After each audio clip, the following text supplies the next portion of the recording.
You've achieved a lot in this industry. So what drives you now? Is it the next property, next clinic, or something else that excites you? So look, I think there's multiple things that drive me. It's not just a single thing. So professionally, I love what I do, and it's a dynamic field. So we're constantly looking at what we can do to improve. There's a lot of self-reflection, a lot of objective reflection on what we do. So there's that satisfaction of saying, hey, we were doing things like this 5 or 10 years ago, and we've become better. We've become smarter about it. How can, from a business point of view, how can we ensure that the business is viable, continues to grow, but not necessarily with us expending more and more mental and physical effort? And that could be, the flavor of the month, bringing technology in to try and reduce some of that routine, backroom, monotonous work that can be, particularly from a temporal point of view, burdensome, even a mental point of view, burdensome. How do we do that so that we can upskill our team members so they're doing things at a higher level? And that's a constant drive for us. Clinically, as you go along, we want to be delivering higher and higher clinical results.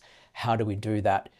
In terms of educating, gaining experience with what we're doing, incorporating techniques, incorporating technologies, seeing what other practices around the country and around the world are doing and the results they're achieving. Like, we are accredited, I'm board certified twice, so it's just part of our culture. We like to push ourselves, and then we like to put ourselves out there and have people come in and assess us and say, yes, you're exceeding standards, you're worthy of this accreditation, you're worthy of this commendation. So, and you get a lot of satisfaction out of it. And I think once you've felt that, what that does to you emotionally and mentally, it's addictive. You just want it again and again and again. And that high you get can last a significant period of time. It can last years. And as I said, if you had it once, you want it again. So that's sort of the professional and the business perspective. And obviously there's a high degree of satisfaction seeing the business meet milestones in terms of longevity, revenue targets, reputation.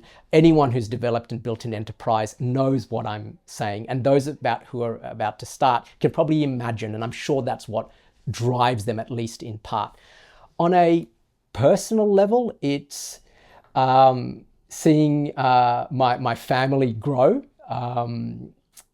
experiencing things with them. My family culture is very close-knit. It's very, very, very family orientated. So we genuinely get along, and my daughter's a non-stop source of entertainment, if I can put it that way. So I get an absolute thrill out of her. And from a practical point of view, ensuring that I, as a parent, am doing everything in my power to ensure that her life, both, particularly in adulthood and when I'm no longer around, is secured. So I think if they're people you love and you care about, it becomes very easy to have that drive when part of the motivation is ensuring that their quality of life and their lifestyle is better than what you had. I think every parent wishes that for their child. That's a given. You want them to exceed what you've achieved, and you want them to have a more enjoyable life, and you want them to have more of